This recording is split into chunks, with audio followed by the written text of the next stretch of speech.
I was there in Palestine and Israel, in Palestine, solidarity with the hunger strikers, and in Israel, working with Israelis, Christians, Muslims, and Jews who work with us. And I was also there for Nakba.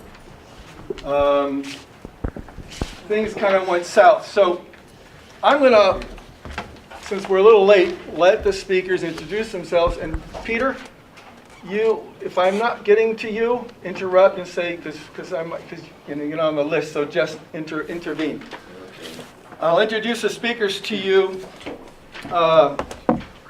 Dr. Jacqueline Basker from German Jordan University on that side. And then we have Dr. John Davenport to her left from Fordham. Yusif Barakat, retired clinical program manager at Maxey Boys Training School, state of Michigan.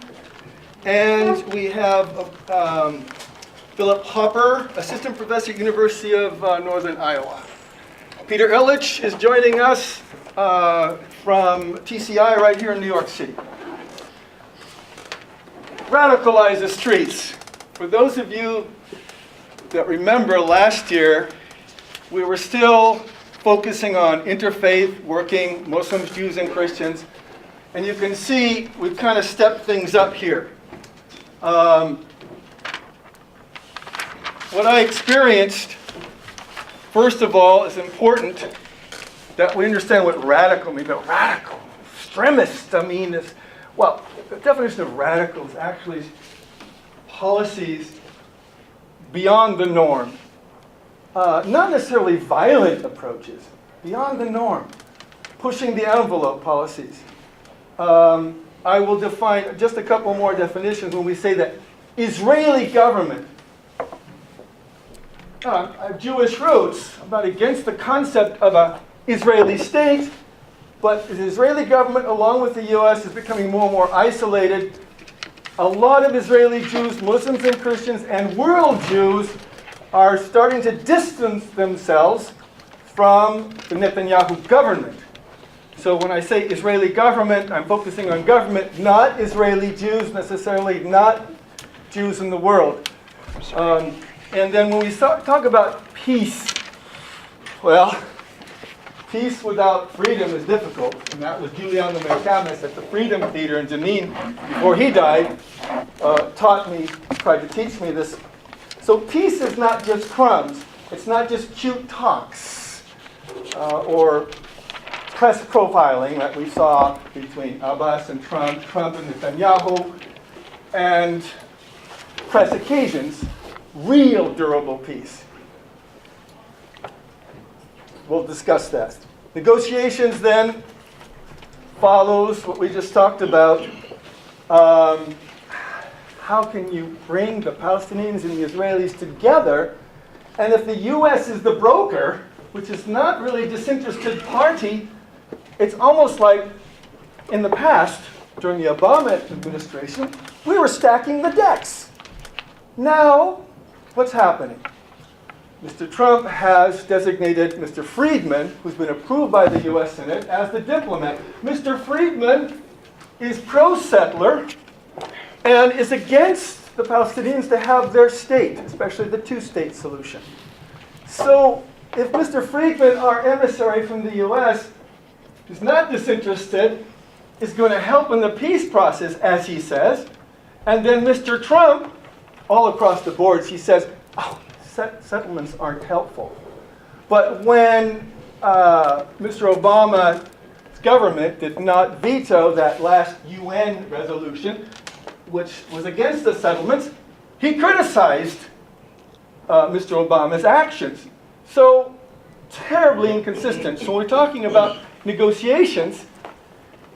We mean real negotiations, and probably, at least I mean. And then, again, I'm a little bit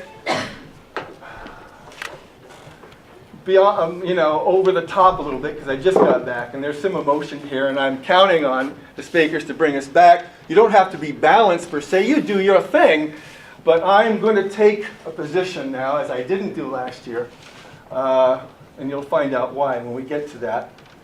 Anyway, And again, I'm going to take a little bit more time. Normally we have 15 minutes each, simply because some of it's introductory. I'll try not to go over the time allotted, which is 15 minutes. And then a few questions, and at the end, hopefully there'll be time for us to have a real discussion, and we really give the floor to you folks for feedback, questions, comments. Okay, so here we go. My theme today is no more sugarcoating. So, when we see some of the photos here, when I think we need to turn the lights out, maybe. Is that all right with you? Yeah. With your video? The front light you can do. Do whatever's good for you so we can see it better. Yeah. And they get light from the back. Yeah, somehow. All right. I just returned, and here I am talking about our government trying to be a little bit more balanced with respect to increasing the settlements, taking more Palestinian lands, and I run into Kufr Kafum, a village near Nablus. This just follows the idea of this settlement issue. They are surrounded by settlements near Nablus here. This town, okay, they're working it out, but their main road that leads from the village to Nablus, which is the main metropole, the markets, their jobs, has been blocked by the settlers. So just 3 or 4 weeks ago, can we put it all to the full screen? I went in solidarity with their demonstration to open up the route, because now you have to take the roundabout way, and it takes probably 35 more minutes to get to Nablus, just because they have to go around the settlements. They can't go through, the street that's being blocked. So just to give you an idea, I walked into the middle of the issues here to kind of piggyback onto the idea of problems with the settlements, and we really need to bring a solution together. Now, I am not against the concept of the state of Israel, but not the way it's designed by the Netanyahu government, and we'll bring this out as we come forward later, and with other speakers, I hope. Police brutality. It's not by chance that American police precincts are sending their trainers to Israel to train. Therefore, we can say in 2012, 2014, Ferguson, what happened in New York and Cleveland were not by chance. This is not a democratic way. This is not the American way to lead through fear. Normally, we try to work together, work with our communities, but I think we are working less and less with our communities. And I live in Paris, so it's the same phenomenon. I live right next to where the massacre was, the Bataclan massacre, and most of those not Palestinians, but those engaged in the massacres came from the projects, and also from the projects in Brussels, because the French, as well as the US, are not working with these lower income communities, instead placing a Band-Aid on it. What's the Band-Aid? Leading through fear. It's cheaper. You go in, give businesses incentives to go into project areas. It costs money. Government has to get involved. Just put a Band-Aid on things. And the police have become more brutal, I think, in the US, because, I know it's more simplistic, there's more to it than that, because I think our government, whether it be local or federal, is leading through fear. All right, now, let's get to... Next, just tell me next slide. Oh, okay, next. So this is still the village. Next, please, next. Okay. We need to listen also to another strong element of bringing a durable peace to Israel and Palestine. Former Israeli soldiers. Breaking the silence, combatants for peace, organize this demonstration every month in the Bethlehem Tunnel on the West Bank side, led by Israeli soldiers. This man carrying an olive tree branch was an Israeli soldier deployed in Hebron. If they are willing to take such high risk Can you imagine an Israeli soldier withdrawing, resigning as a soldier, and then testifying how he or she was trained to persecute and brutalize Palestinians, etc., and testifying that they don't agree with the extending of the settlements, they don't like the situation, they want to bring a durable peace to the area, whether it be one state or two. We need to take heed that there's something happening if the former Israeli soldiers are willing to be blacklisted by their own families to do this. Next, please. So here, we'll bring it up to today, May 12th, 2017, almost today. I'm in Beta, and you've heard there was a 40-day, unfortunately it's over, hunger strike. I was there in solidarity with the hunger strikers, trying to advocate nonviolent resistance. So we have the people from Beta Village, which is right near Nablus, in prayer, and then you see the Israeli soldiers are waiting. And we are demonstrating, started out nonviolent, again in solidarity with the hunger strikers. Hunger strikers were striking, among other reasons, against administrative detention. It's like Guantanamo Bay. There are people in Israeli jails, Palestinians in Israeli jails in particular, who have never received charges against them, have been in there for over a year, don't know the charges, never been to court. So the hunger strikers said, hey, we're protesting against that. They want more family visits, more than once a month. And then the excessive use of solitary confinement. And so we were there in solidarity. So next please. So, okay, now we're getting revved up. That's little me just trying to, in solidarity to protest. I'm not throwing rocks or anything, but of course these Palestinians are in the wind-up mode here. And this is how we were received, however. Next, please. 4 or 5 canisters, well, we were gassed very seriously with what they call number 4 tear gas, which is the strongest apparently in the world, according to the journalist who's been to a lot of these demonstrations. That needs to be confirmed. I couldn't believe it. 4 or 5 canisters blew up. I mean, were fuzzing and sputtering next to me, and I did something stupid that I don't know. It's just a knee-jerk reaction. I tried to kick one away, and then I don't know how to do it. And you could see, and then next, please. Medic had to put me in the ambulance. Next, please. And I was actually out of breath. And I think if the medic did not act as quickly as he did, at his own risk, you see. Can we go back one? Oops. Go back one. Yep. You can see he jumped out of the ambulance without putting his gas mask on. I had one, but it didn't work, so I wasn't using it. At risk to him, because when he had me in the ambulance on oxygen immediately, and I was heaving and everything, he was also heaving and choking. I went, wow, thanks to that medic, I believe I am standing before you today. Please, next. And there's the hospital, and got me going after 40 minutes of that oxygen, and I was better. Next, please. This man, however, had less luck than I did. What is going on here?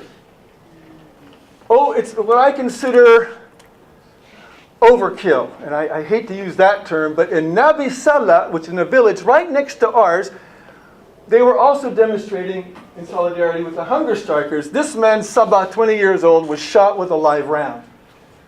And he was throwing rocks, definitely. But, normally, the Israeli soldiers are using rubber-coated bullets, lots of tear gas. I think they're overkill with the tear gas. It's just the strongest tear gas on the market, apparently, according to the journalist. Again, needs to be confirmed. And then that skunk juice that they sprayed, they did that all to us. And this man died. Next, please. And in our village, right next door, I confiscated one of the bullet shells to prove that the Israeli soldiers are using live rounds on these protesters. Next, please. And this is, I went to, with the Reuters journalist, I went to the burial, and we went to the mosque and so forth. Next, please. Now, next theme. Freedom of speech. We hear about our Constitution, our traditions, freedom of speech. And we do hear it all the time. from the Israeli government, we are the bastion of democracy, freedoms here that no other country around us or anywhere in the Middle East has.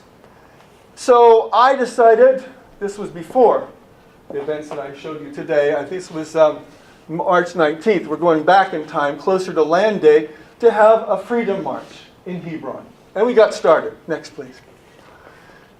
Shortly afterwards, Israeli soldiers came to me, and they were in the H2 area, which is controlled by the state of Israel.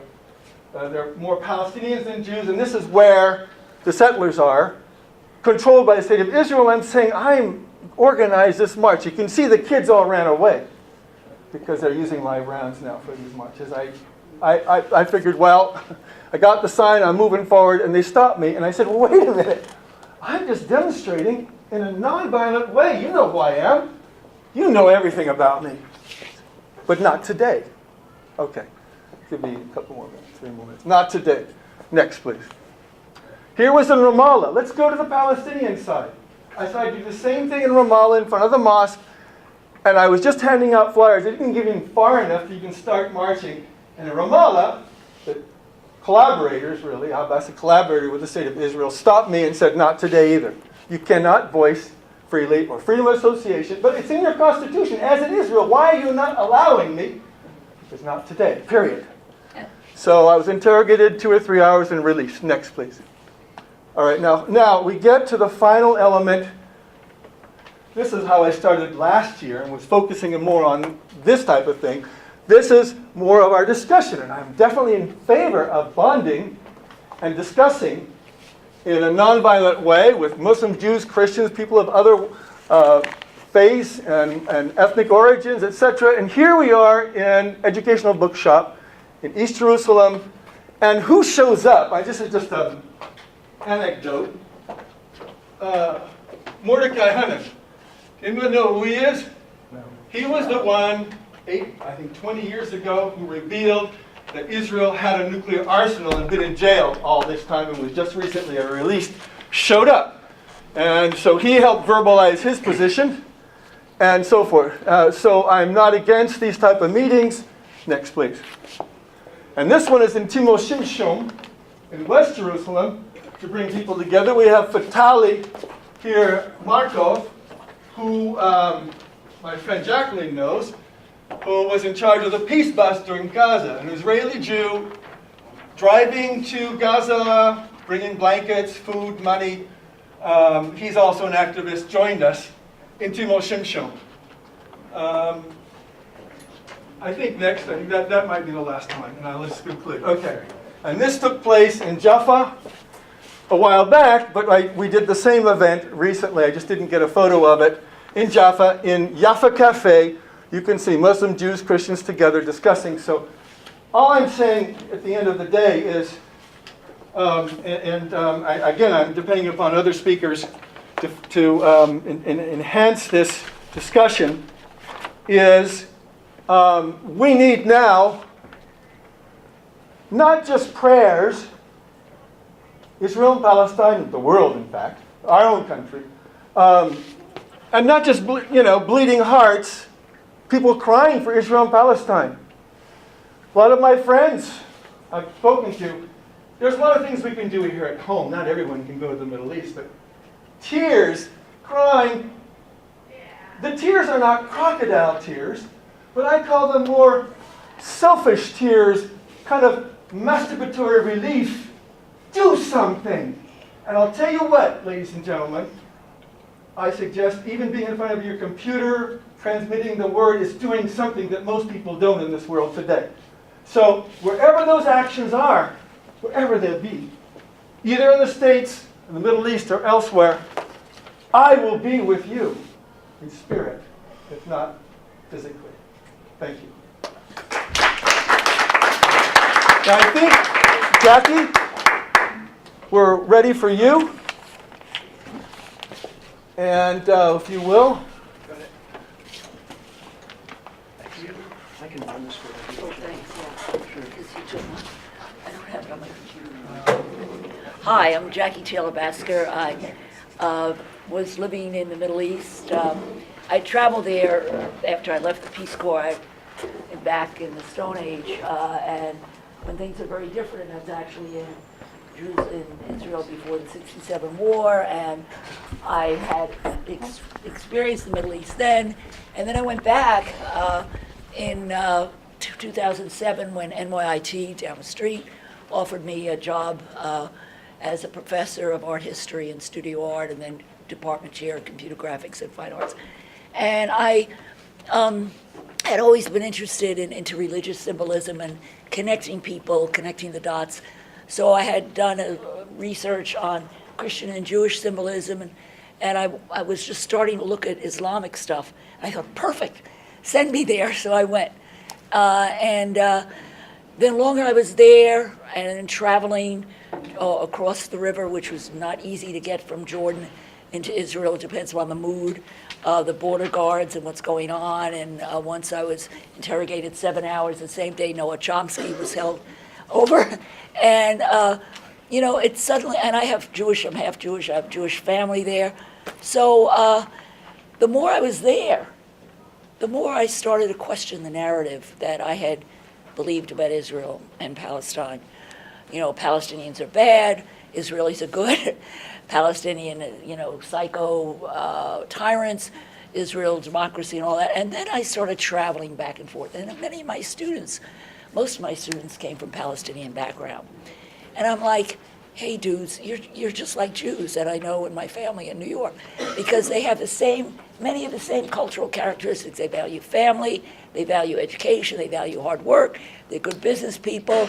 They were always my top students, the Palestinians. So I started going back and forth, and I discovered that there's two realities. There's the reality that most Americans believe about Israel and Palestine, and then there's the reality, the real reality. So false facts. The number one false fact has been the narrative that Americans are continually being bombarded with. And it's not an accident. It's a deliberate policy from the very beginning. When you look at the documents at the creation of the State of Israel, there was a deliberate policy in the original documents to create false narratives about Israel and hide what Israelis were doing to the Palestinians. So this is not an accident. This isn't just because somebody forgot. This is from the very beginning intention. So, talking about radicalizing the streets, what do we have when we think of streets? Well, we have street maps. You try to find your way around. So maps. Well, wow, that's a hot topic, maps. There's a big war about maps in Israel and Palestine. And the other thing, you go around, you think of street, you walk around, you want to eat something. Food. Another hot topic in the Israel-Palestine debate.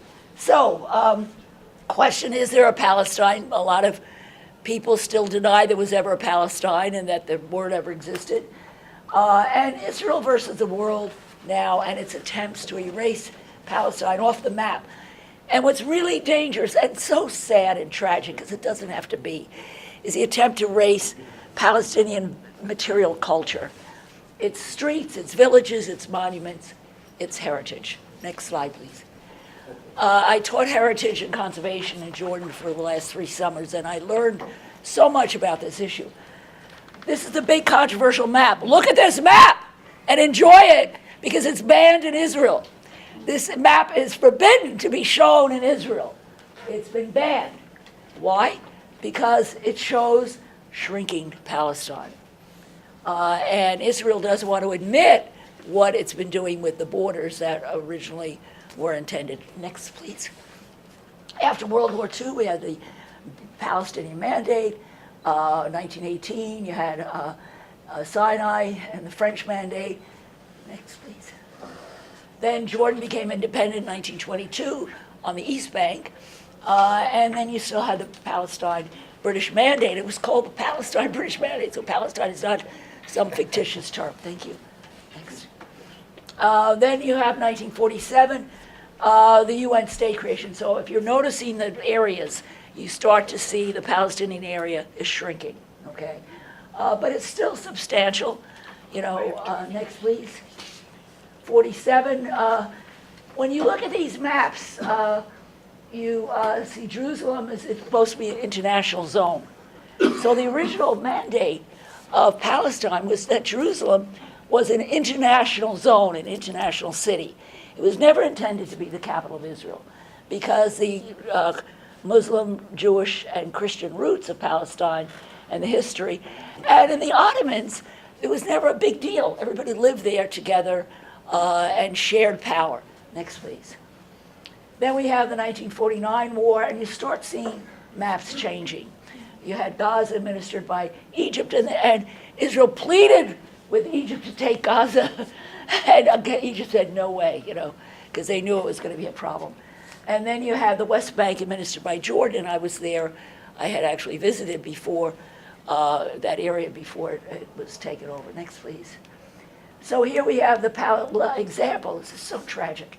Palestinian loss of land, 1946, 1947, 1967, 2010. This map is illegal as well? Yes, yeah. All these maps are illegal. Next, please.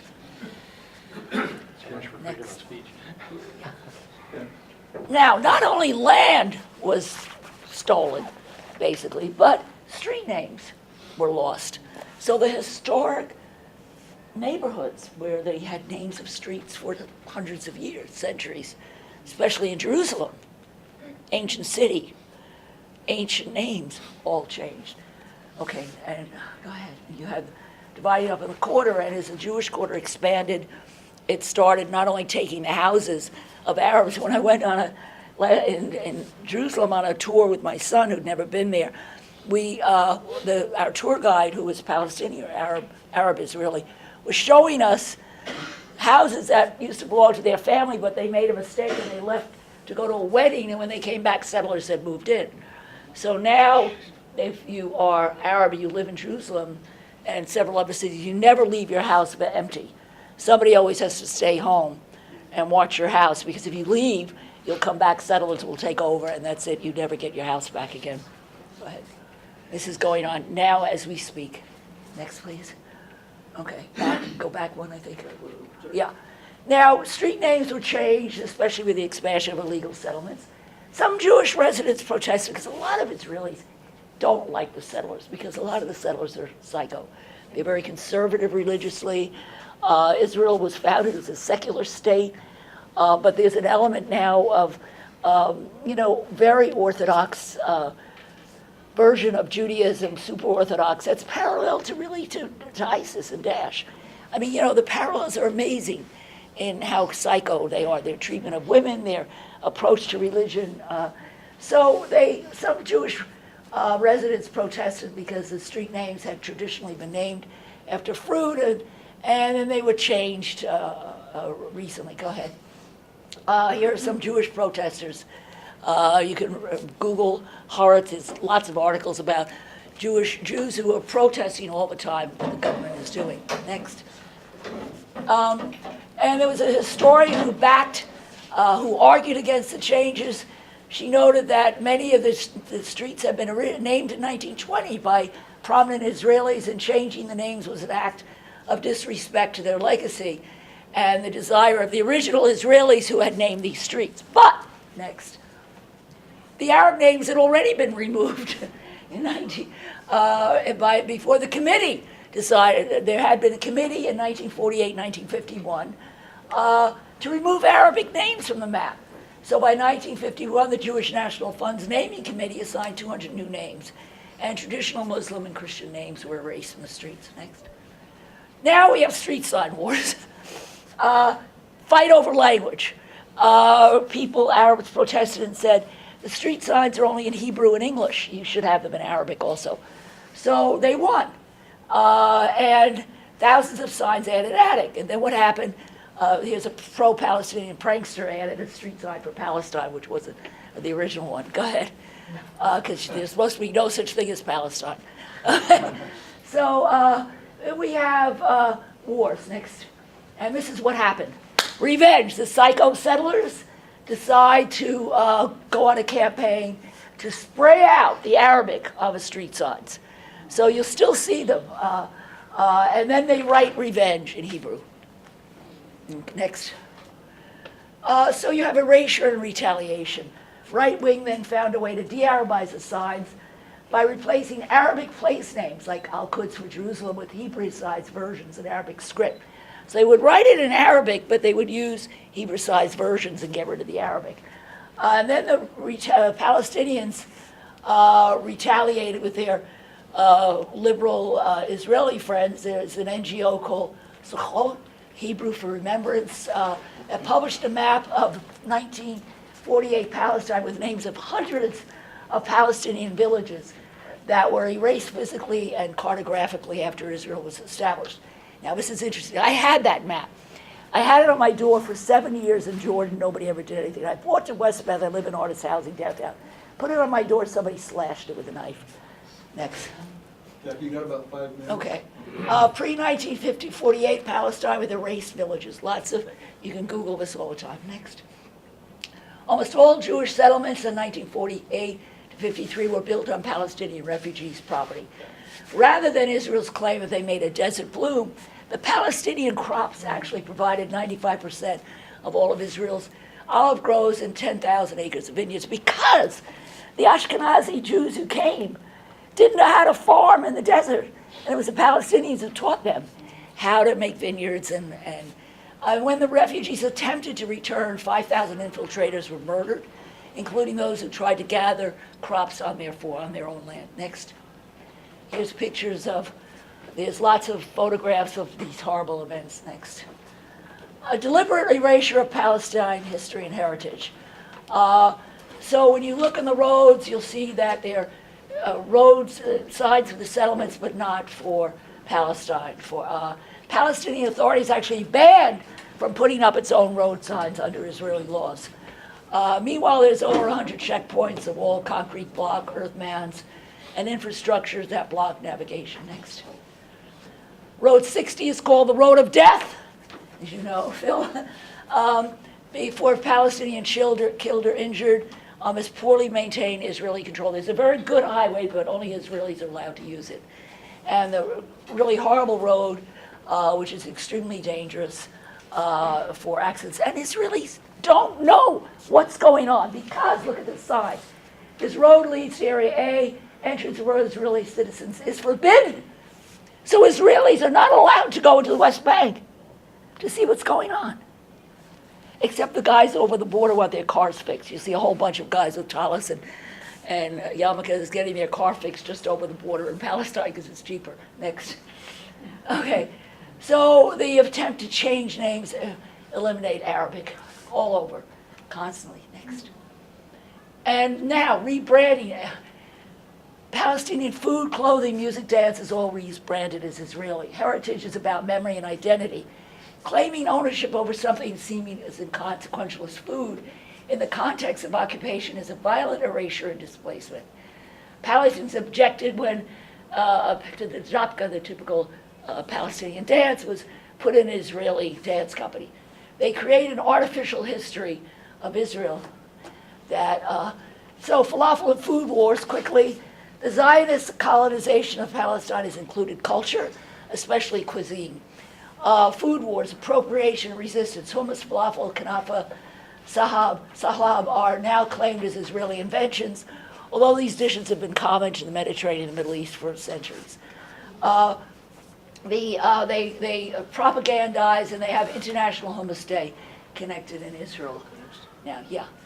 BDS is active against Sabra and tribe brands of hummus because they contribute to the military. Sabra is actually an Arabic name for prickly fruit eaten in Palestine for centuries, but BDS is boycotting us. Okay, Jackie, almost 1 minute. finished. Can you Yeah, conclude? go ahead. Finished. So throughout Israel, you have falafel kiosks. Every Israeli tourist brochure is a picture of falafel. American Palestinians roll their eyes when they see Israeli food. Israeli argue it's a biblical food, probably eaten by Jews in Syria and Egypt. But some Israelis feel guilty because they get the recipes from the Palestinians and make money on it. Falafel. So it's an Arabic word, now it's an Israeli national snack. Next. To the left, you have a falafel Israeli stand. On the right, a Palestinian falafel maker. Next. Imitation may be the highest form of flattery, but cuisine is where efforts to both deny the existence of Palestine and appropriate its land and heritage meet. It's both an act of theft itself and a way of justifying that theft. Jack, you need to conclude now. Next one. Theft is theft. Souvenir shops sell Palestinian embroidered dresses as Israeli. Next, and this is the best. Minister of Culture, this was just last week. Miri Regev wore a dress to cons that featured the skyline of the city, a central issue in the Arab-Israeli conflict, and was commissioned to celebrate the 50th anniversary of the Six-Day War. Next. This is great. I love this. Is what the whole point now is the internet. Look what the internet did to her dress. You have Gaza bombing on the left, and you have the apartheid wall on the right. Next. Let's finish there. Streets of social media. Jackie, Social go. media, this is the You gotta last go. slide. All right. Effective, what do we do for streets? You can't get to the streets, right? What can you do, social media? It's now an effective path for protests. International movements of BDS. And the National Union of Israeli Students pay a student $10,000 for 5 hours a week. Next. To troll. Today, the resistance can also come from the comfort of your home via the internet. If you can't get to the street, you can get to your keyboard. Thank you. There you go. Thank you. Thank you, Jackie. That was Dr. Jackie Taylor. Now we have Yusif Barakat.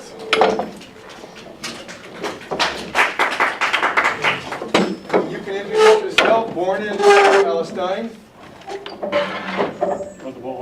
Yeah.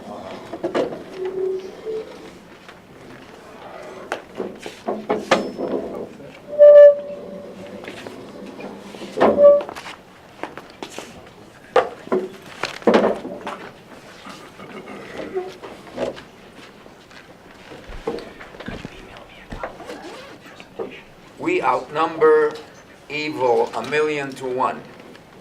Now think about that. There is literally 1,000,000 people for every one evil person. I don't believe that there is a devil. I do believe that there are some bad people who do evil things.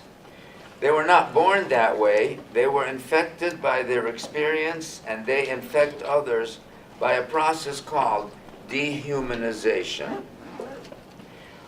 What did the Zen master say to the hot dog vendor? Make me one with everything. And the hot dog vendor made the hot dog and gave it to the Zen master, who then gave him $20 bill.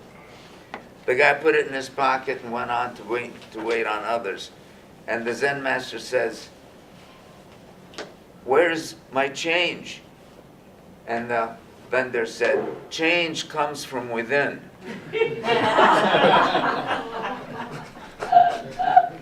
Today I want to help you to look within, to make the change within, to help kickstart the revolution to rehumanize. We need a new revolution away from hate and violence, and we need to rehumanize back to our true nature of peace and love. We have been dehumanized and moved away from our divine. Throughout history, people have sought the divine, which got translated into religions. Why? Because there's always been a deep-seated need to understand and to express the mystery of life, the quest to know the hereafter, and to unlock the mystery of the universe. To know that there is something bigger than self. To know that the unknown is unknowable. From that developed the mythology of religions. We've all been dehumanized, away from our nature of our divine beingness. I am proposing a new mythology to rehumanize us back to true human nature of peace and love. This is a mythology for children of all ages. So for that, I'd like to ask you to join me in a First Nation ritual. It's not a religion. It just shows our human connection to Mother Earth and to nature. So in this, I will be facing the north and saying words, And listen to the words, even if you do it with your eyes closed, so you eliminate any of the outside things. And just focus on the words. When I'm done, I say aho, you say aho. And then we turn and face the east, the south, the west, and then on the fifth, we all face the center. So help me here by standing up and facing the north with me. This way is the north. This way is Oh, north. thank you. Bad directions. Sorry. Great Spirit of love, come to me with the power of the north. Make me courageous when the cold winds of life fall upon me. Give me strength and endurance for everything that is harsh, everything that hurts, everything that makes me squint. Help me to walk through life ready to take what comes from the north. Aho. Aho. Great Spirit of the east, light of the rising sun, let there be light on the path I walk. Let me remember every day that you give the gift of a new day, and never let me be burdened with sorrow by not starting over. Oh. Great Spirit of creation, send me warm and soothing winds from the south to comfort and caress me when I'm tired and cold. Unfold me as your gentle breezes unfold the leaves on the trees.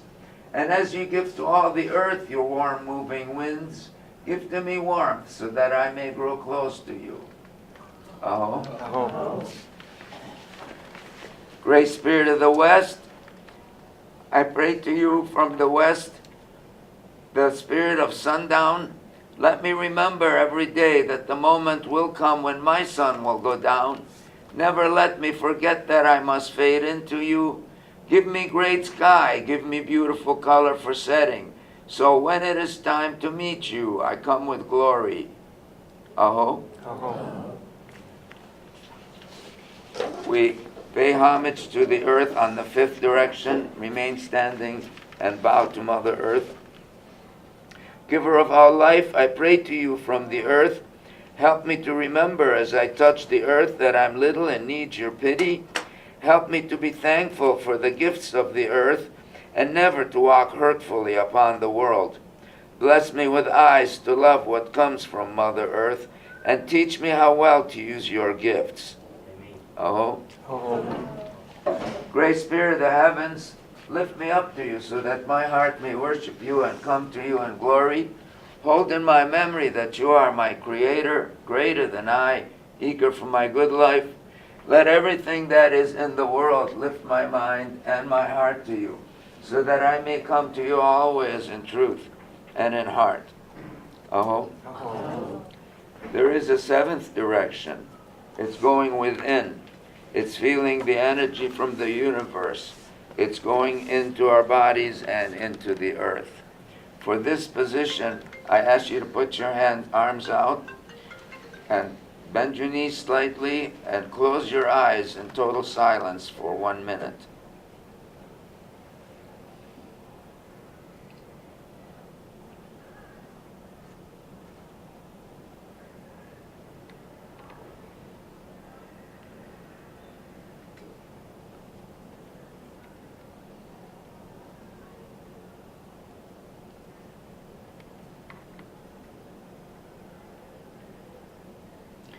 That was only a half a minute.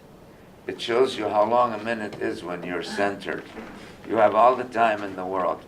For this next position, touch someone by hand, hold hands, touch shoulders. Just be connected to someone.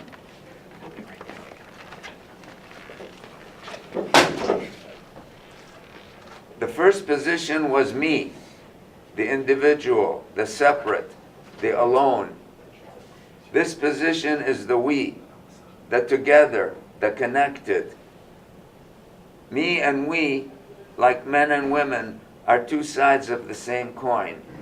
One does not exist without the other. Teach your children that the earth is our mother. Whatever befalls the earth befalls the sons and daughters of the earth. This we know, the earth does not belong to us.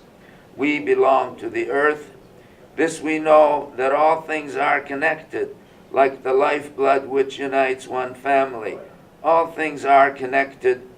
Whatever befalls the earth befalls the sons and daughters of the earth. We did not weave the web of life. We are merely a strand in it. Whatever we do to the web, we do to ourselves. O birther, father, mother of the cosmos, you create all that moves in light. Focus your light within me and within us, and make it peaceful and useful. Amen.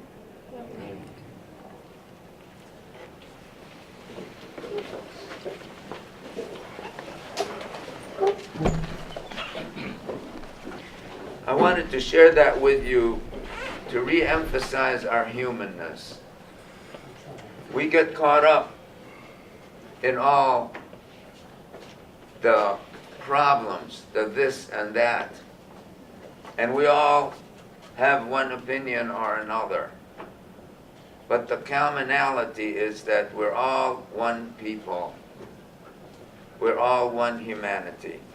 And I want to give you a mental exercise.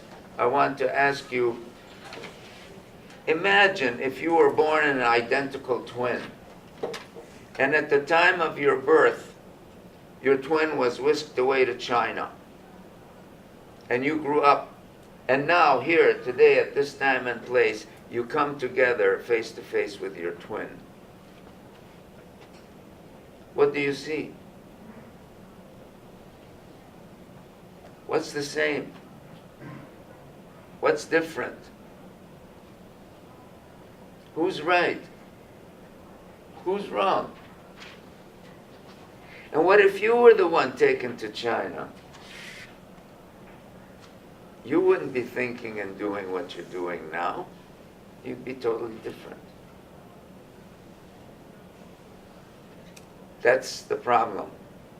In our different cultures, through governments, religions, and all these other ways, we have been imbued with the dehumanized beliefs that prophets are more important than people, that might makes right, that wars and violence solve problems, that equal means same, that corporations are people and entitled to all the person privileges, and that war is the answer.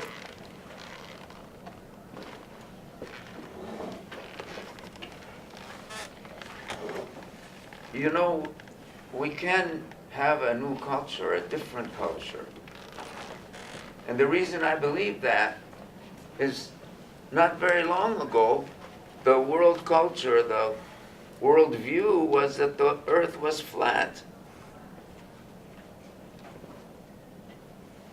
30 years ago, everybody smoked in these rooms and cabs everywhere.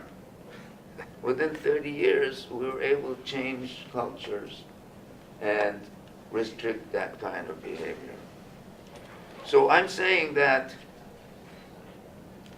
things happen because we as human beings lend credibility to it by our belief system. You can't change a problem with the same mindset that created it. So we have to reframe, come out of that system that we have been imbued in, and start looking at a bigger picture. That's going back to higher consciousness. You know who said that? You can't change a problem with the same mindset? Einstein.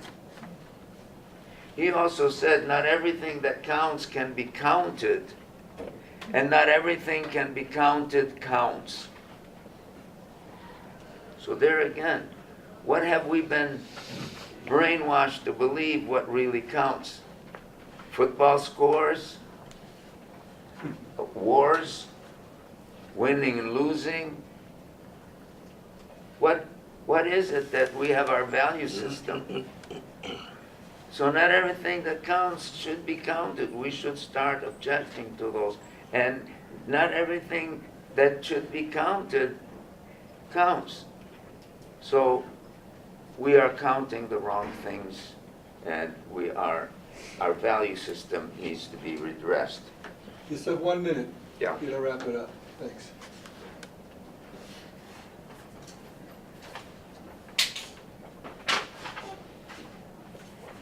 So,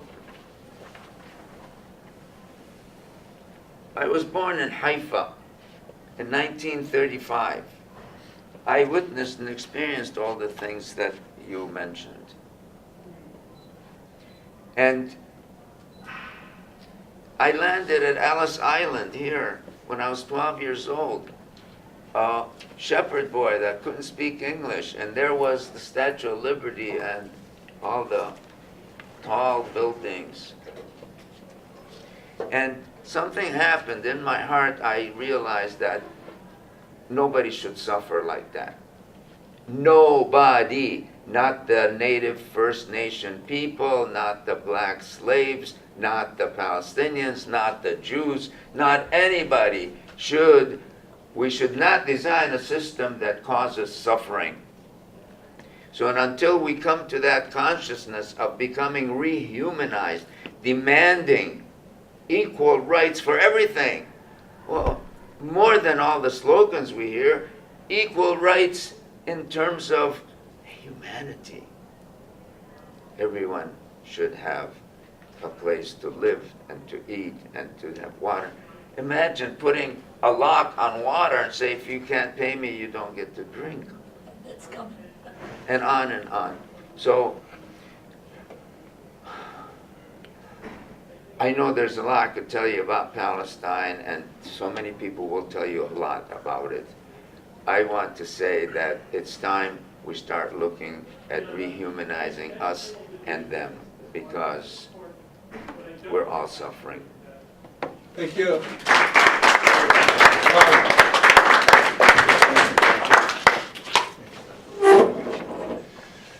Thank you very much. Bill?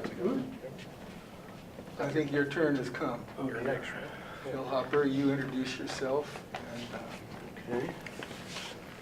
Hi, I'm going to wait the computer up here. I'm Phil Hopper.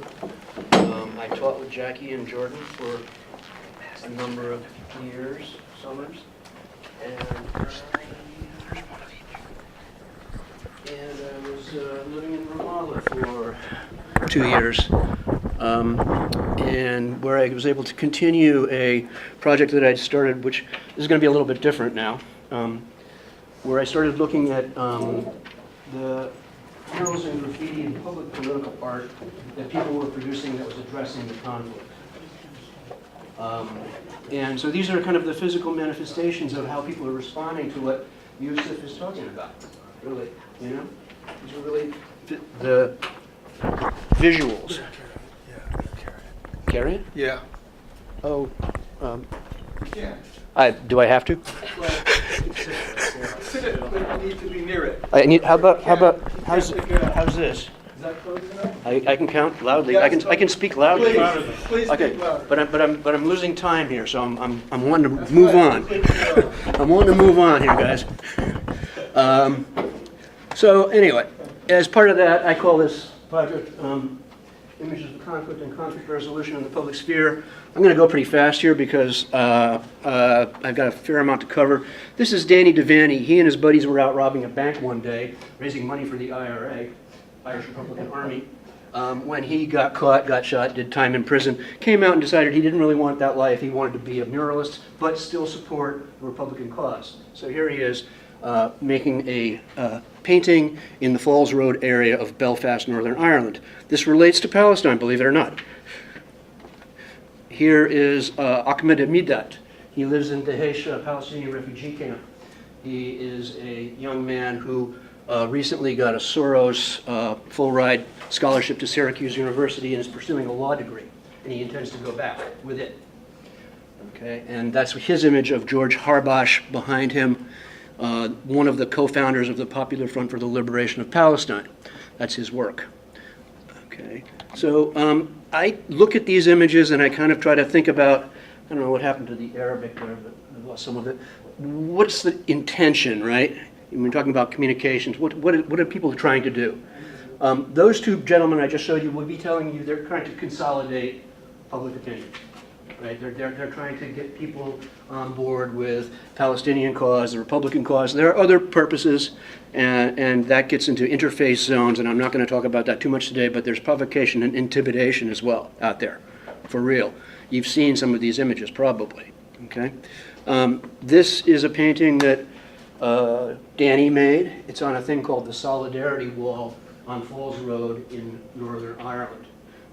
And it reads in Gaelic and in Arabic, "Our day will come."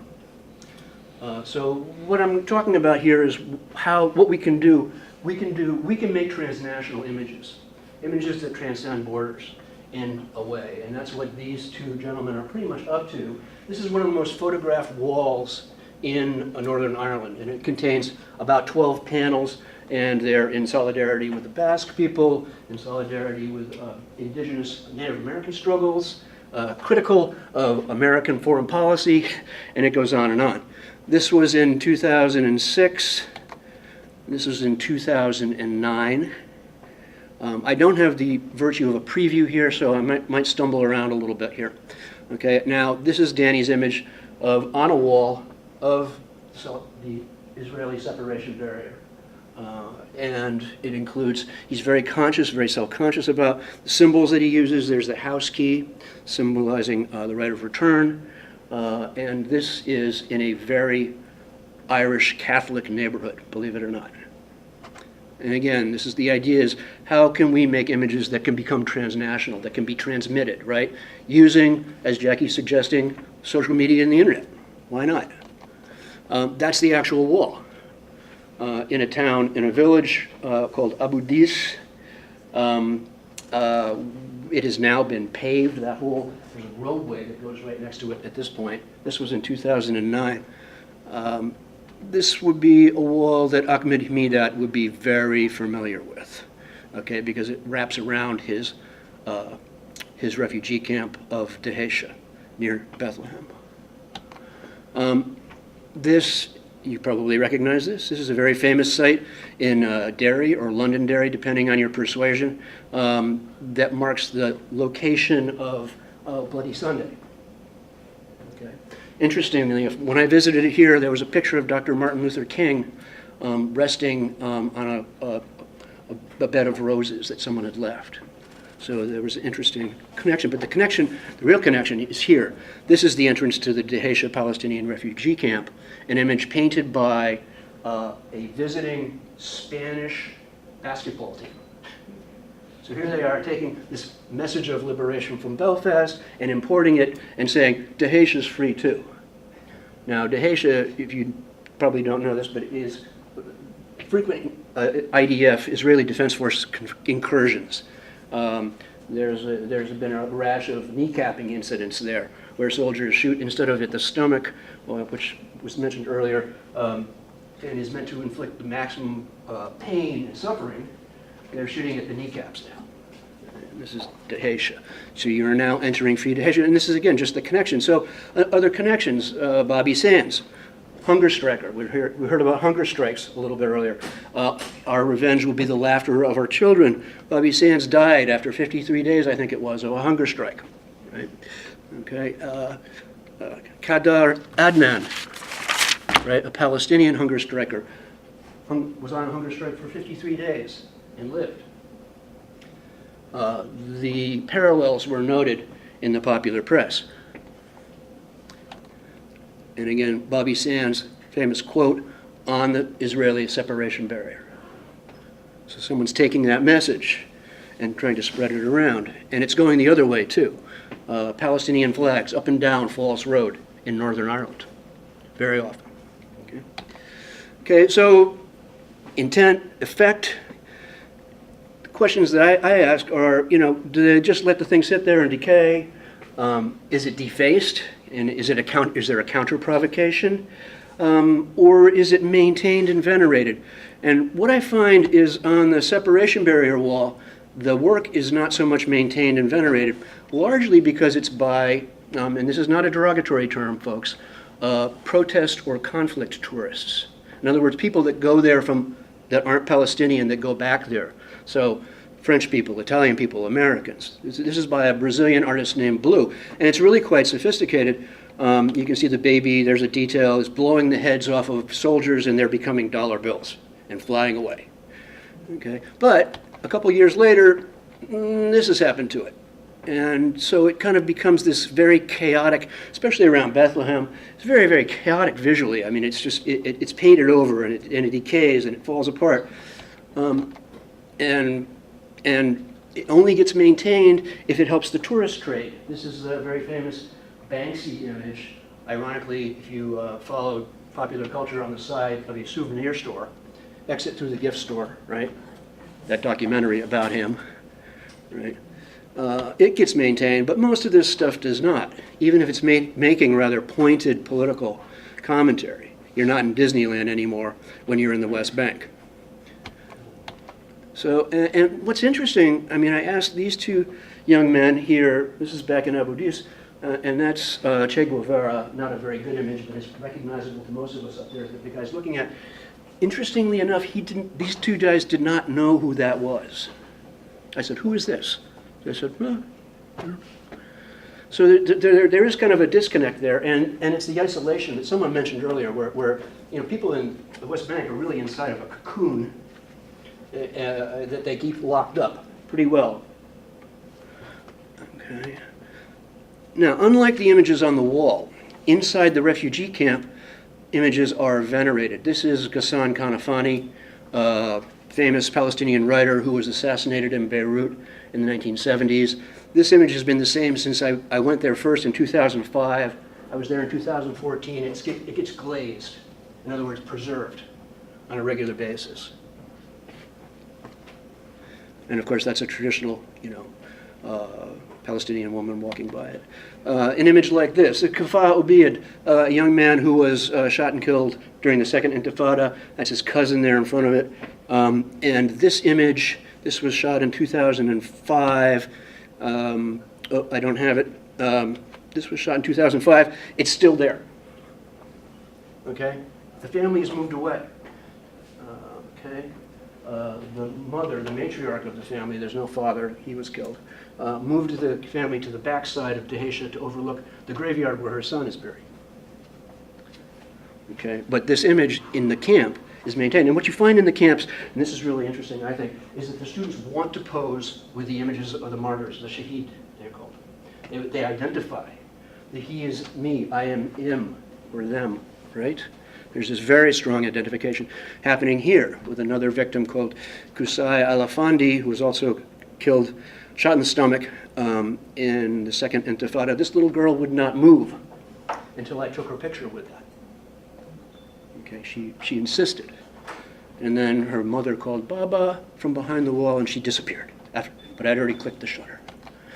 This boy, and they're not all of martyrs, they're not all of the shaheed. This is a recreation of a famous Naj al-Ali, the famous Palestinian cartoonist. This is his creation. This little boy, Ahmed Adruba, I believe it is, stopped. I was making this presentation, pretty much the one I'm doing now, in Campus in Camps, which is a educational initiative in Dahisha, and I showed this image, and the older guy in the back laughed. Oh, that's my brother. He likes Barcelona. Forget it. He was a Manchester fan, I guess. I don't know. And the Arabic reads, this is transliteration, if my weapon comes out, I will not hesitate to use it. But what's really interesting here is the weapon is a paintbrush or a baton. So there's this kind of nonviolent aspect to this image, right? Where it's satire and commentary. It's not the martyr, right? Now, this got me thinking, and while I was at Campus in Camps, I got to thinking, brainstorming, what can we do to counteract this sort of traditionally westward-looking Israeli culture that co-ops, appropriates all these American icons and images? You go to West Jerusalem, anywhere in Jerusalem, T-shirts that look like that are everywhere. Okay, all your favorite animated cartoon characters are conflated with the flag of Israel. Right? So, and all your sports teams. And they make yarmulkes with Grateful Dead stickers, the dancing bear on it. It's like, whoa, you know. And so what could we do? I'm brainstorming with the campus and camps people. How can we take Mickey and do something with him and maybe slip it to some vendors and maybe, we could combine it with an 8-pointed star instead of the 6-pointed star. The 8-pointed star being a very common icon and emblem in Arabic and Palestinian culture. And we can make T-shirts out of that, and maybe the American tourists won't get it, and maybe we can sell a few of them, and then they'll take them back, and then their Jewish friends will go, "Whoa, no, no, no," and there could be some kind of comment about that. Could we take maybe a famous Najal Ali's famous handala or hanthala, which is actually a bitter fruit. This is the boy who always looks into the image with us in Najal Ali's work. Well, how could we take that and turn that around so that he is witnessing us as we are witnessing him? And I thought, well, maybe that. And the folks in campus and camps didn't like that too much because I was messing with a really iconic symbolic image.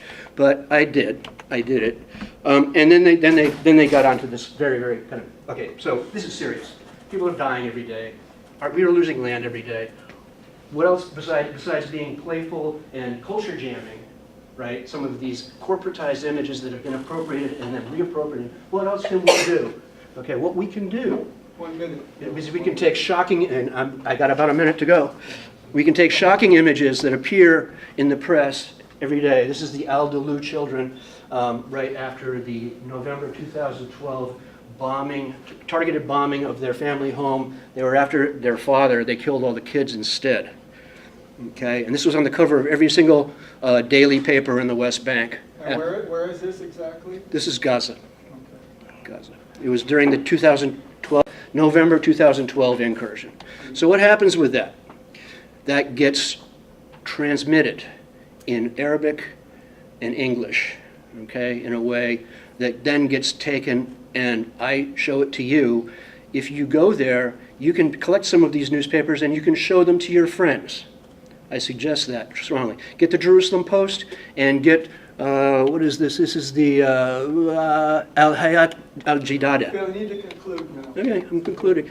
So what do we do with that? We take that image, kid, and my friend Hamza Abu Ayash makes a mural out of it. He takes the stencil and he puts it there on that mural, which is in Ramallah, in a central area in Ramallah. It says, born to die. Or the day we are born is the day. One more time. Born to die is the transliteration, the literal translation. Is Born to die. Yeah, the literal translation is something like, the day we are born is the day we die as martyrs. Something like that. So we can take these images and we can transmit them too, and that's my mission. Thank you. Thank you.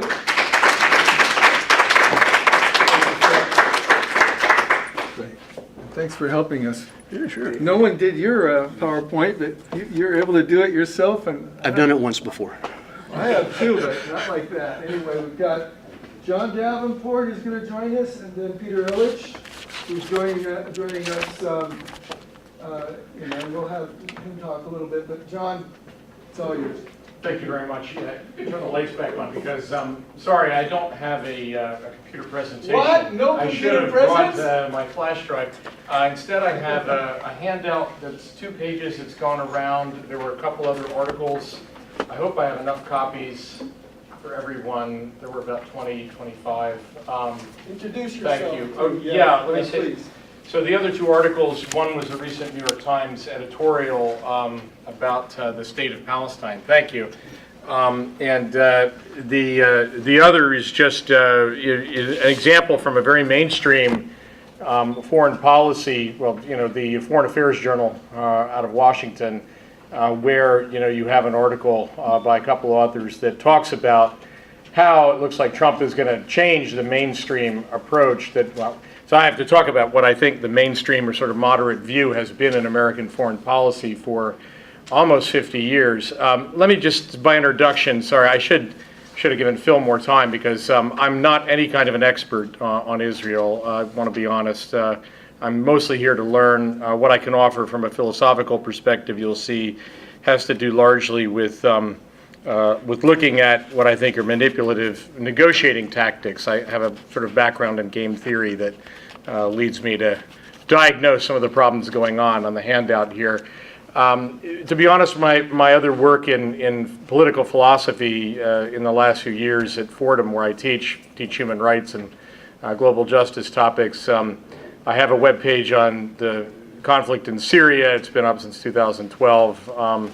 A book project on the idea of a League of Democracies as a way of replacing NATO with something broader.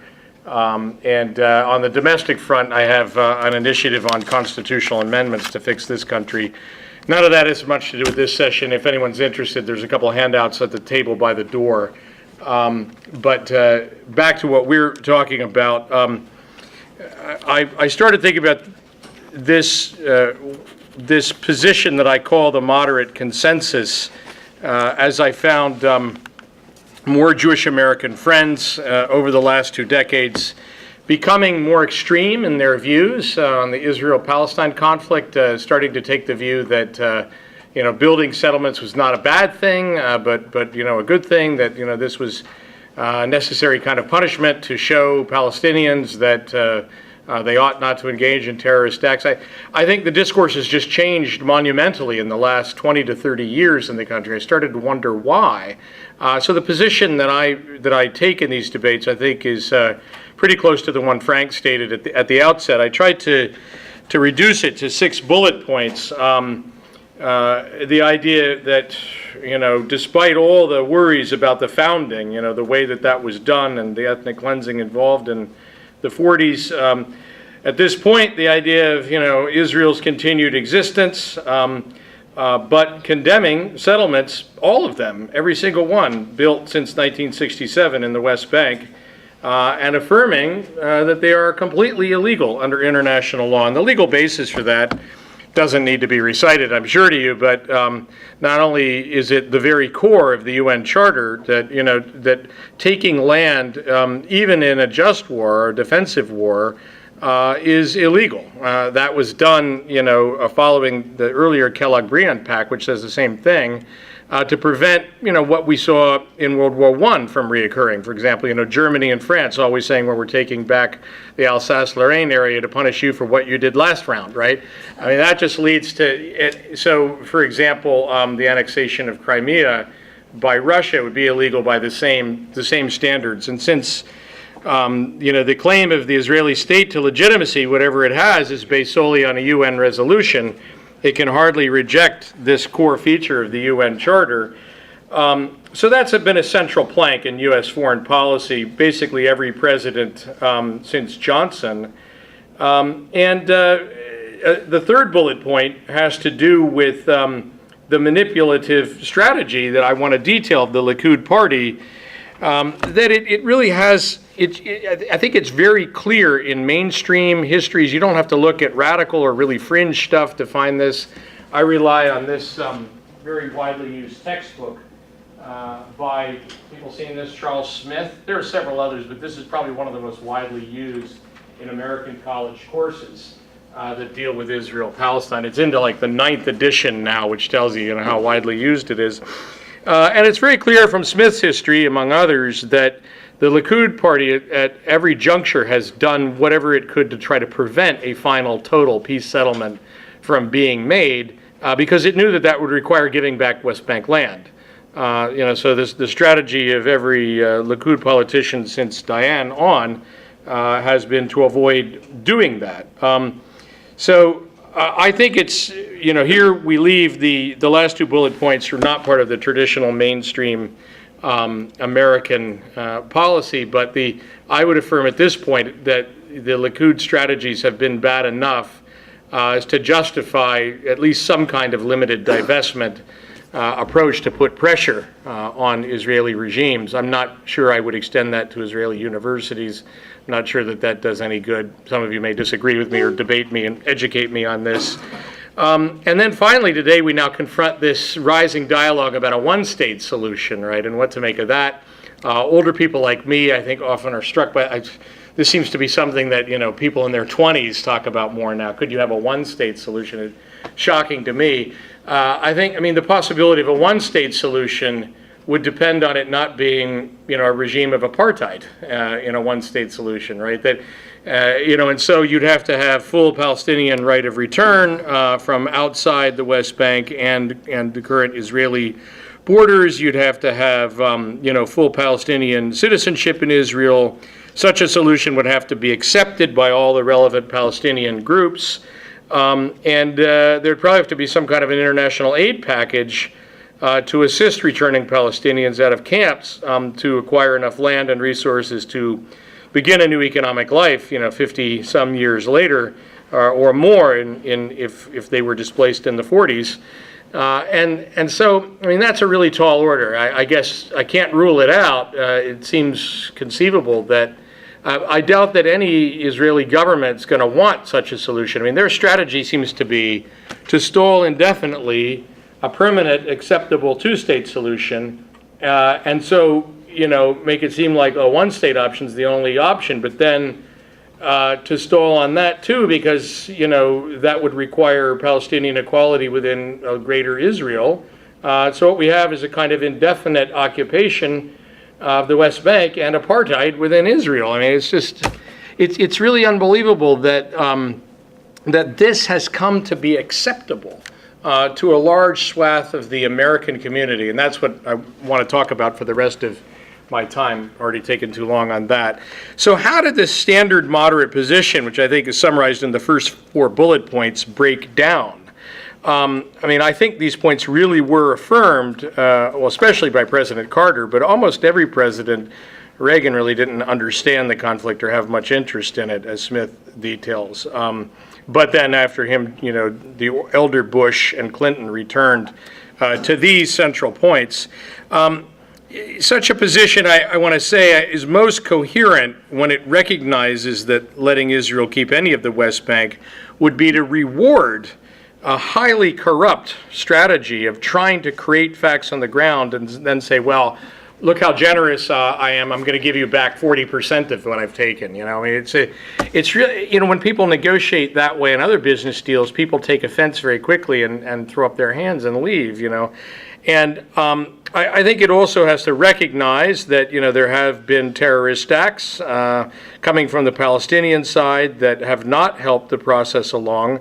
But crucially, I think the point to emphasize that's central to this moderate consensus is that someone could support the continued existence of Israel at this point as a fait accompli. We're not going to reverse that. We're not going to get to a point where there just is no state of Israel at all.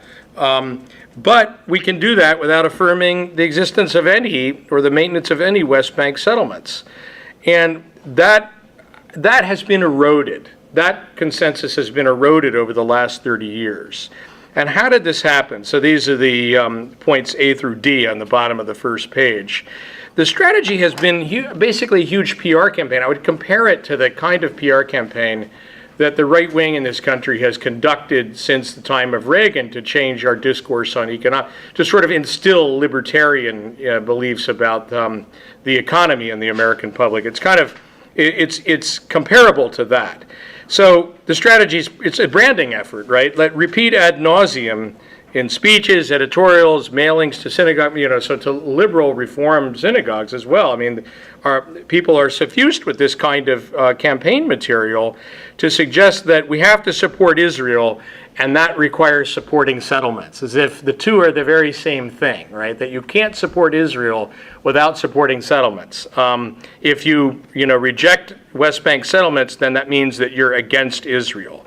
Compare that with the way, especially since 9/11, the rhetoric in the United States that if you are in favor of any immigration at all, or in favor of any kind of peace deal with, with opponents, perceived American opponents in the Middle East, then you are anti-American, right? You're not a patriot. So basically, if you're a Democrat, you're not a patriot, right? Only Republicans can be.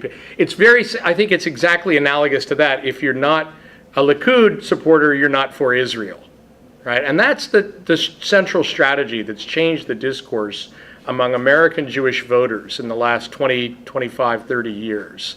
And it's had an enormous impact on American elections, right? And to the point where, because our elections are so close, as we've seen, repeatedly in the last 5 election cycles, it's enough to make a difference. I'm not saying the Jewish voters swung Pennsylvania or Florida in the last election, but it certainly could have made a difference in Florida in the year 2000, right? I mean, this stuff makes an enormous difference to American politics because of how finely balanced our current system is. So, the effort to instill this kind of idea that even the smallest criticism of West Bank settlements are to suggest that Israel should give back even a fraction is construed as offensive. So the dialogue alters over time to the point where, even asking for a halt in settlement building is perceived as like an enormous demand. It's what you call in game strategy upping the ante, right? It's a way of it. So the details of this are on the next page. But in short, I think it's been a brilliant PR campaign, largely a matter of branding, and it's the final stroke of it. The last part of it is to combine with American evangelicals, Southern Baptist, preachers across lots of the South and West, and train them to think, well, again, I got to support Israel. This is a religious duty, but that means supporting the Likud, right? That's supporting their policies, right? So the option of supporting Israel's existence without supporting settlements has vanished. It was never on the on the blackboard for these kinds of conservative evangelicals, and who have become so crucial for the Republican Party platform. How am I doing on time here? I have probably only like 3 minutes left, right? Oh, our timekeeper left. Good, so I can take as long as I want. Well, I'll try to be quick in the interest of time for discussion. I'm sure people at this point would have questions. So the second page of the handout is, and by the way, this, what I've described as the moderate consensus, I think, is repeated almost verbatim in that foreign affairs journal, right? And that's not by any means a radical left-wing publication, right? That's read by all the leading politicians in both parties in D.C., every issue, and at least anyone who cares about foreign policy stuff in our federal government reads that. The strategy that I'm calling upping the ante, really negotiating without any kind of concern about a fair starting point, is illustrated in that editorial, very recent editorial in the New York Times, where the author reports how, when she was working on the Oslo Accords, the Israeli negotiators would laugh at her and say, "You have no power. Power is all that matters here," right? It used to be thought in mainstream game theory in the 70s, 80s, even the 90s, that this was an accurate depiction of human psychology.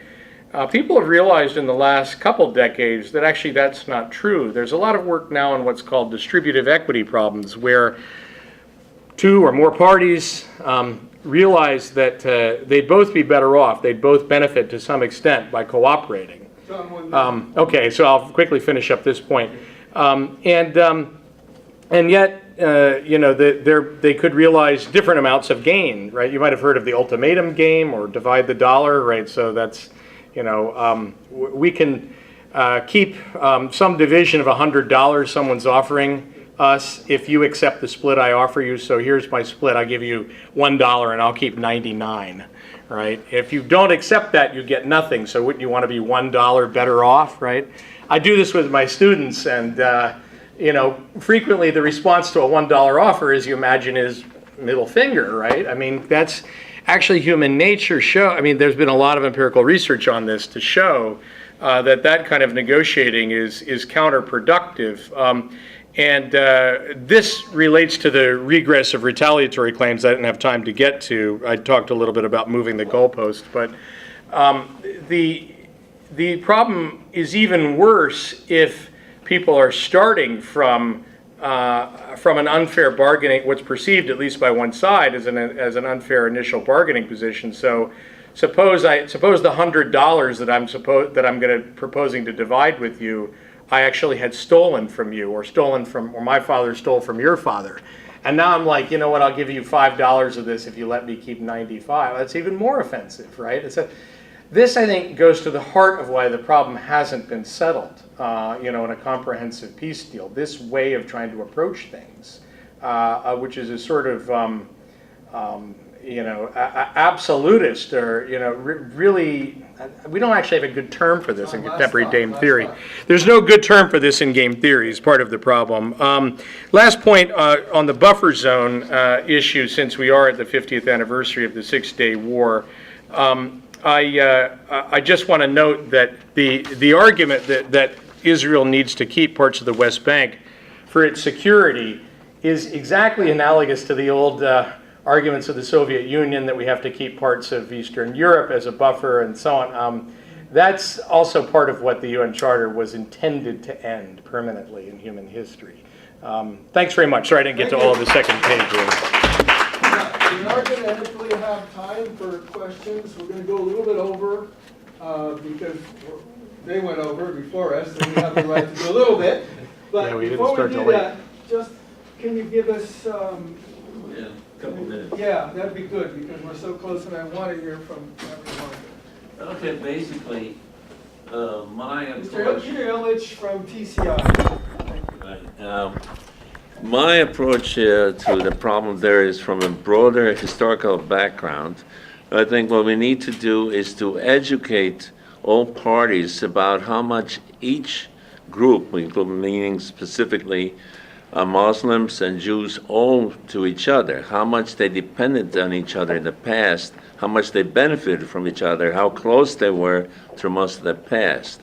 For one thing, Muhammad, when he founded what's called Islam now, always said that he was not founding a new religion, that he was continuing the religion of Abraham, which is the Jewish religion that was perverted and distorted through the years, and he was bringing it back to the way it was and the way it should be in the future. Through many, well over 1,000 years, the Jewish people found refuge in Islamic countries, including Palestine, when they were persecuted in Europe, when the Spanish King Isabella, Queen Isabella, King Ferdinand, conquered all of Spain. They expelled all the Jews and Muslims who refused to be converted together. Both of them were expelled together, and the Jews found refuge in Islamic countries repeatedly. And as far as Israel goes, in the 16th century, actually, the first relatively modern return of Jews to what's now Palestine was authorized by the Sultan Selim of the Ottoman Empire. And he was a great patron and protector of Jews in his empire. So, Can you kind of sorry to cut you off. well, it's all right. Like a conclusion on that? So the conclusion is education on how much both sides have in common, how much they were close together in the past. Proper appreciation of each other is the way to really activate for peace. Thank you. Thank you, Peter Illich. Yeah, that's a great closing way to close, at least for our part. So we have a full 15 minutes, maybe more. Comments, questions, don't hold back, don't be socially correct here. Let your guts flow, whatever. You're totally free. Let's hear from you. Yes, sir, please.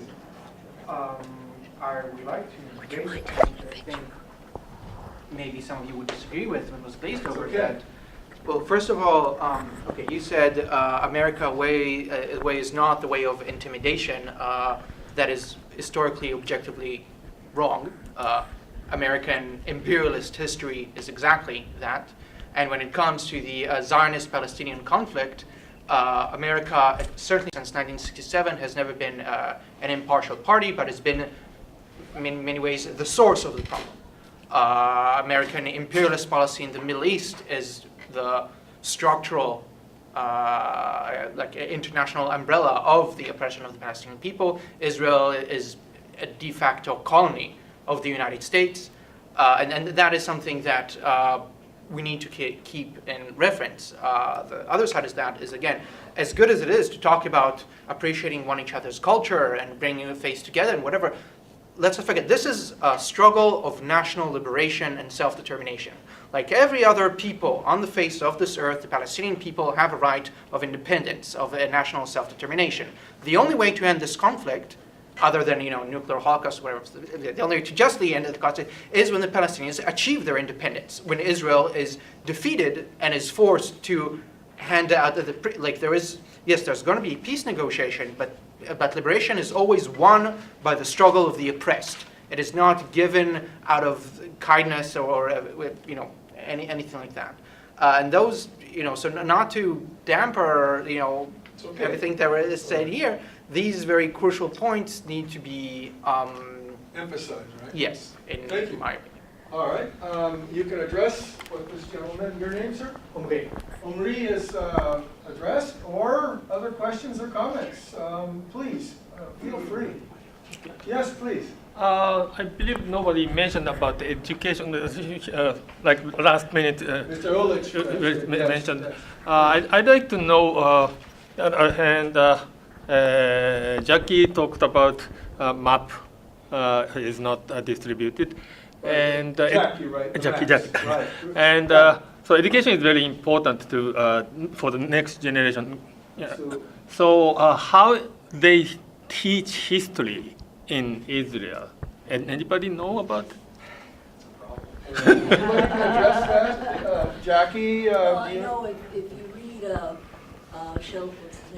Shlomo Sand's book, The Myth of the Shlomo Jew- Sands, right, Shlomo yeah. Sand's book. He's an Israeli professor of history, and he has to have bodyguards all the time because he wrote a book called The History of the Myth of the Jewish People. And he basically, his book challenges the narrative of the Zionist history, but it's very difficult because, Israel exists because of a certain narrative that he challenges, but it's what Israelis are educated about, unless they're, unusual, unique people with independent thinking who go outside, but the average Israeli, has been This very is typical. propagandized. Bernard Levy is a friend of mine. He's and I had dinner. I was lucky to have dinner with him a few months ago in Tel Aviv. He's a Haaretz journalist, and he also has similar ideas as Shlomo does about telling the truth about what's happening, educating. He also has to have bodyguards in Israel. He's Jewish, and for the same reason. So it's a slow, arduous process, and perhaps something to do with the evolution of the Likud party here in misinformation. Education is the #1 responsibility for, quotes, Western countries, or all countries, and yet we have that issue too, don't we, that our politicians even profit from our miseducation or misinformation, and it is happening, but you're right, it's fundamental. I don't want to get this go on. Anyone, I'm sure you have, yes, your hand first, and you're next, sir. Thank you for joining us, guys. What is the state of the leadership in the West Bank and whether that's going to change in the near future? Could you go just a little slower? Okay. Sorry. What is the state of the leadership in the West Bank and whether or not there's going to be any change in the leadership in the near future and how that will Leadership affect? in the West Bank. And how will that affect like demonstrations against occupation? That's a very good question. Anyone want to address that? I was just there, but I don't want to monopolize Well, this. Abbas has had both of the Okay. Palestinian Authority and of the PLO, right? Some people aren't happy about him being in both those roles, but I mean, the editorial from the New York Times that I circulated there, it basically suggests that there's a kind of disgust at corruption, that a lot of Palestinians, especially in the West Bank, but also in the diaspora, are sort of disgusted at corruption within the Palestinian Authority and see it as, someone here said, collaborators. That's how it's described in the editorial as well, right? That so I would think a change is coming. But The new elections manifest that change. I was there when they had regional elections. Now, I asked people, and I didn't read much. Anyone up on the new elections in the West Bank in particular? Apparently, the PLO was not selected in most regions. So there's an indication there, at least regional leadership, if not municipal leadership, coming from the underside might exert long-term pressure. There's hope there. I don't know. Yes, please. Is there any potential successor that's being talked about? Other than Marwan Barghouti, who just finished leading the hunger strike, and people saying, how could you support this man who was judged as a murderer? Well, Moses murdered, but anyway, it's because he's able to mobilize both the West Bank and Gaza. A lot of people haven't forgotten his actions and don't agree with what he did. It's hard to say no one's perfect too when talking about someone murdering people, but under the circumstances, his trial is still subject to investigation whether it was actually true or not. So far, everything is focusing around him, and Marwan Barghouti just led the hunger strike. So, I don't know. It's a very good question. I wish I had answers. Can I Yes, please. interject something here? Nobody knows what's going to happen. Okay, the Shabab, the youth are fed up with it. They're fed up with the coordinated efforts between Israeli border and PA policemen. Okay, when I was in Ramallah, there was a coordinated arrest attempt in central Ramallah. I mean, in the middle of the city, in Al Manara Square, right? It's the heart. By whom? By whom? By the IDF. IDF. They came in jeeps in the middle of the night. This is Palestinian jurisdiction. And the Palestinian Authority police are helping this. Took them through. Okay, and Collaboration. they didn't catch the guy. The IDF left, and the Shababo came out and tore up all of the cobblestones in the central square and started throwing them at the police station. The police hid in the station, came out on the roof, occasionally fired their weapons in the air, and then went back inside. Phil, And they when was this? This would have been spring 2014. So it's not far. Now, the gentleman had your hand up, and I want to, please. Sure. The problem of terrorism as a strategy of tension and the rise of the Likud coming out of aspects of labor Zionism, including Shimon Peres, who advocated for terrorizing the West as a way of trying to get the West to take Israel's side as allegedly the side of civilized against the savages. And the Likud picks up out of that, and Moshe Sharet he was against that. He believed that Israel should appeal to the culture and the ethics of the West and not to try to terrorize the West. But he lost out to the Shimon Pereses and then ultimately into the Netanyahu, who in many ways Netanyahu could be seen as the originator from the Jerusalem conference in 1978, where the Bush people were involved too, as the father of the 21st century war on terror, which I would assert is in many ways a U.S.-Israeli conjunction game theory strategy. It's Zionist-driven in terms of narrative, mainly against the Muslim world, as a way to begin to architect a clash of civilizations where the Muslim world, but also the Palestinians. We got to look at the Kagans on September 12th were on TV, Donald Kagan, the father of the important neoconservative family, calling for the invasion of Palestine with ground troops from the United States of America. So how are we going to deconstruct this How are we going to do that? tension? Now, are there any apologists? I mean, not in a negative way. We're seeing a lot of, was kind of getting one-sided here, and I understand that. I was definitely one-sided. I'm not trying to excuse my emotion and stuff. I just got back and all the things I lived through. I still want to be a little more balanced. Does anyone want to give the other side, please? Yes. On this issue, because Please, Yusif. I've been here all weekend and I've attended different things, I've had Yes. different discussions, and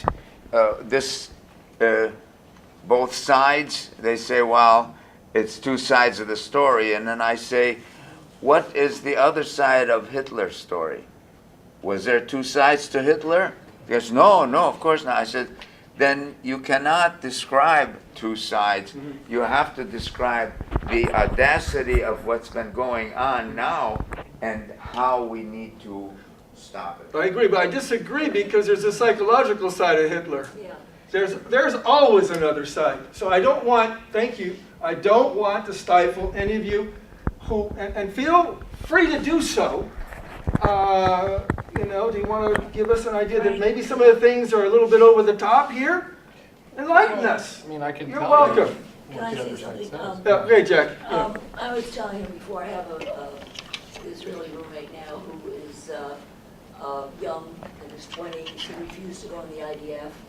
He hates the government, and he's a great person. Now, he happened to be born where he was born, you know, and he's embarrassed about what the government is doing, but he's entitled to his life. He's a good person. And I think this is a real moral issue. You know, what do we do with Israel? What do we do with these Israelis? The first generation were traumatized by the Holocaust. Can you blame them? You know, really, can you blame them? They're traumatized by the Holocaust. But we wouldn't, our country wouldn't take them. Where would they go? The death camps. So we have to look at this in a cosmic perspective, that we're all human beings. And the initial Israelis, you've got to understand where they're coming from. I don't justify what they did, genocide of the Arabs, but they were desperate, traumatized people, okay? Now you have this new generation who just got born, and they don't get it. They don't agree with all this stuff. But what are you going to do with them? We can't slaughter them. We can't put them in sea. And we have to figure out some way of justice for both sides. And most of the Palestinians in Jordan, they don't want to go back to Palestine. They're doing very well in Jordan, a lot of them. So I think they give them a right of return, and a lot of them are going to go back. I don't know about that. The Wait a thing minute, is- wait a minute, we want to keep it, You please. disagree. I'm an Israeli Jew. I'm visiting here. The Holocaust should not at any time be used as an excuse for No, Zionism. it's not an excuse, a justification, but it No, to understand, explains like, my where grandfather. they're coming from. No. Wait, because- let him talk, Jack. Okay, so my grandfather, lost his whole family in the camps. He managed to escape barely, and he became, he became to Palestine. But when he saw that it's perpetuating the same type of racism that he was escaping from in Poland, he joined the Communist Party and rejected Zionism and fought for Palestinian rights. Obviously, he was in the minority. Right, he's a Yes, exception. but it's like, out of respect for his legacy, I think it is disrespectful to allow Zionists to monopolize the memory of the Holocaust to not just justify, but even explain their policy. That's fine, but if I could interject, I mean, she's only saying as a matter of descriptive fact that it influenced a lot of people's psyche, that, they've gone through. Could I intervene for long enough just to say? Yes, it helps to understand, but not necessarily justify. Yeah, right. Okay. And so, Yes, but it- now, I mean, the problem that worries me is like, how are we ever going to get to a point, I mean, given the decline that I described, to a point where, now, we're not talking about rolling back West Bank settlements. We're talking about, can we halt them, or can we reduce the number that they're going to build next year? So now we're down to like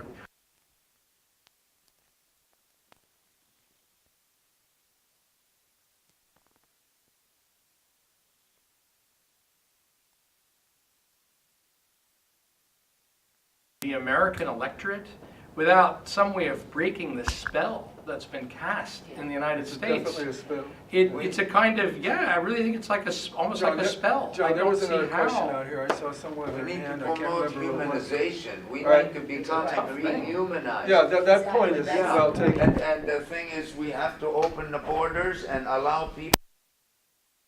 We're not saying Yeah. throw them out, but we are saying let us back Yeah, the in. humanizing is Yeah. important. Now, And I ladies, can't see how we haven't without heard from American you, pressure. ladies out there, and you don't have to agree with this. Yeah, please, feel free. Well, thanks for all of Welcome. the very informative presentations.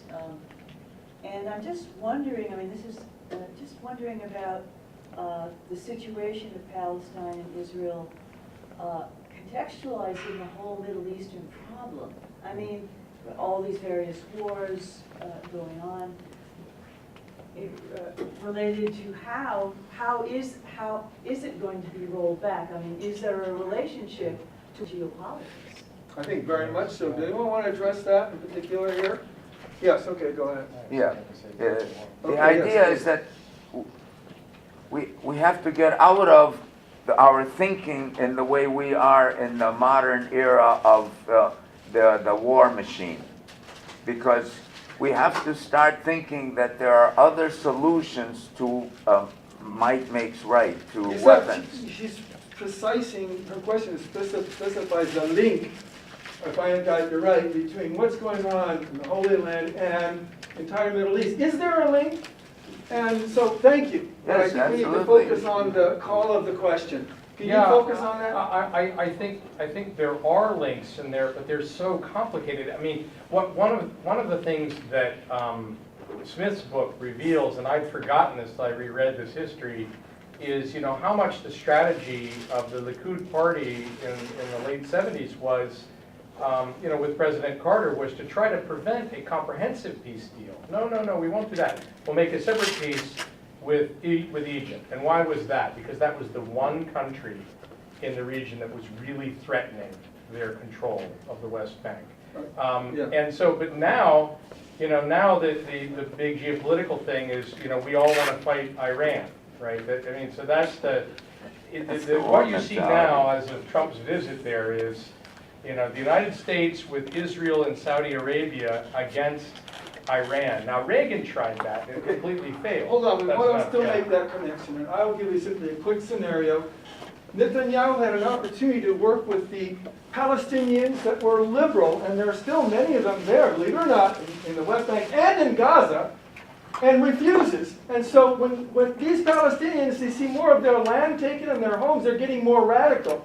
It's the same mistake the United States made. This is a connection. Same mistake that we made with Syria. We had a chance to work with the non-aligned Syrians, and there were thousands. We knew exactly who they were. Obama refused and not aligned and working with the liberals, and then 2 or 3 years later said, we've got to help the non-aligned Syrians. But 2 years ago, they weren't able to stand alone, and they had to go with one of the rebel groups, and you know who controlled the rebel group. So there is a huge connection there with lack of working with the people, lack of working with the liberals in the area, and the same mistakes are being made. But what's the absolute connection? I was talking with connected with the rebels in Syria, unofficially, and he said, those rebels in Syria, they're there with an eye to Israel. Yeah, see, I think Israeli politicians are getting worried now. So there's a connection there as well. Does They're anyone know more about that? closer if they had a chance. And you see once in a while there's skirmishes. There's a connection there. It's still rather complicated, as you said. Yes, please. There's more to it. If you look to the clean break doctrine that the American neoconservatives gave to Netanyahu when he came in '96, it calls for the destabilization of Syria, the overthrow of Saddam Hussein in Iraq, breaking it apart. It calls for overthrowing Libya. It calls for then attacking Iran. Then it also calls for invading Lebanon. This is a program of destabilization that's going on against the Arab world in that area. To benefit Israel, the U.S. Yes. So there's another connection. This is complicated. I don't think if your question is appropriately answered to it. There are direct connections. It's not isolated. Let me just say one Yes, thing. please. A lot of And then people we're going to hate close it off because I think there's another panel A waiting. lot of Is there? Arabs hate the Palestinians. It's not. The Palestinians have been thrown under the bus. And the Saudis, the Gulf states, are doing zero, nada, to help them. And there's an attitude about the Palestinians that's very negative. And even in Jordan, because of the Palestinians rose up, in Black October. So there's a lot of Arabs who don't like the Palestinians, and that's a big problem. We have time, by the way. Apparently, there's not another panel. So those that have to leave, you can, but we can continue this. Let's say wrap it up in 5 minutes or more, depending upon your